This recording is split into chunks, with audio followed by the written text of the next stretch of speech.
بسم اللہ الرحمن الرحیم۔ میں اور سجاد ایک ہی بینک میں کام کرتے تھے۔ جب ٹریننگ پر تھے تو سجاد کی نشست میرے برابر تھی۔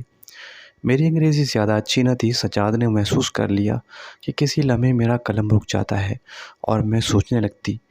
وہ نہایت ذہین آدمی تھا، فوراً بھانپ جاتا اور وہ جو لفظ ذہن میں نیہا خانم ڈھونڈ رہی ہوتی فوراً کاغذ پر لکھ کر آگے کر دیتا۔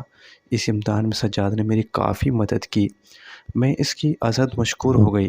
ٹریننگ ختم ہو گئی، ہم اپنے آفس میں لوٹ آئے۔ ہماری تعیناتی ایک ہی فلور پر ہوئی۔ میری سیٹ عین اس کی سیٹ کے سامنے تھی۔ میں ایک پاکیزہ خیال، سیدھی سادی اور سادہ لو لڑکی تھی۔ فیشن کی الف بے نہ جانتی تھی۔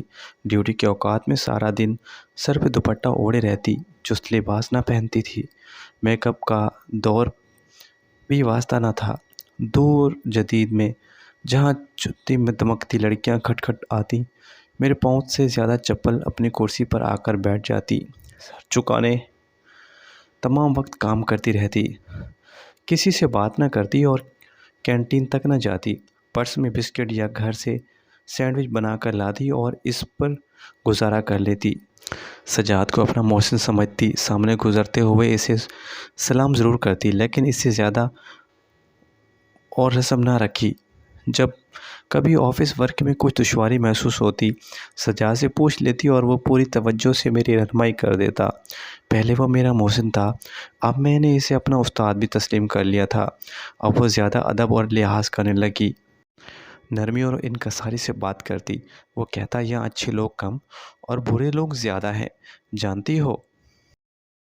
یہ اپنے ساتھ کام کرنے والی لڑکیوں کے بارے میں بعد میں کیسی کیسی باتیں کرتے ہیں، اگر سن لو تو دفتر آنا چھوڑ دو۔ میں آنا کیسے چھوڑ سکتی تھی؟ اتنی مشکل کے لیے مجھے ملازمت ملی تھی، اور وہ بھی مرحوم والد کے ایک دوست کی سفارش پر۔ مجھے اپنی بیوہ ماں اور چھوٹی بہنوں اور ایک بھائی کی کفالت کرنی تھی جو ابھی اسکول میں پڑھ رہے تھے۔ سجاد کی ہر ہدایت پر عمل کرتی، کسی سے دفتر میں بلا وجہ ضرورت بات نہ کرتی۔ میری فطرت میں ہی نہ تھا کہ غیر مردوں سے بلا وجہ باتیں کرنے یا فری ہونے کی۔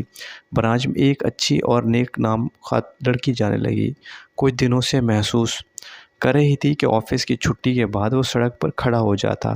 میں نے دیگر لڑکیوں کے ساتھ وین لگوائی ہوئی تھی، جب تک وین میں سوار نہ ہو جاتی وہ وہاں کھڑا رہتا۔ ایک روز میری ساتھی لڑکی نے کہا، عتیقہ، یہ سجاد کو کیا ہو گیا ہے؟ آدھے گھنٹے تک دھوپ میں کھڑا رہتا ہے، جب تک ساری وین نہیں چلی جاتی تب تک یہ اپنی گاڑی میں نہیں بیٹھتا۔ لگتا ہے جیسے یہ ہم لڑکیوں میں سے کسی کی نگرانی کرتا ہے۔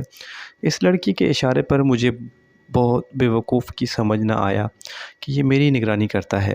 ایک روز امی کی طبیعت خراب ہو گئی، میں نے چھٹی لی و 2 روز بعد سجاد تاب نہ آیا، آفس نہ آیا، کیونکہ پوچھا غیر حاضر تھیں، امی بیمار ہیں۔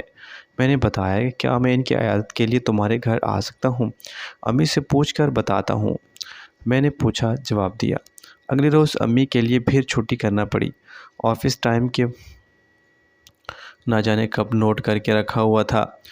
دروازے پر اسے کھڑا دیکھا تو حیران ہو رہ گئی۔ کیا اندر آنے کو نہیں کہو گی؟ اب اتنی توبہ اخلاق تو نہیں ہو تم؟ مجھے کہنا پڑا، آ جائیے، تمہاری والدہ کی عیادت کرنے آیا ہوں، ان سے ملو۔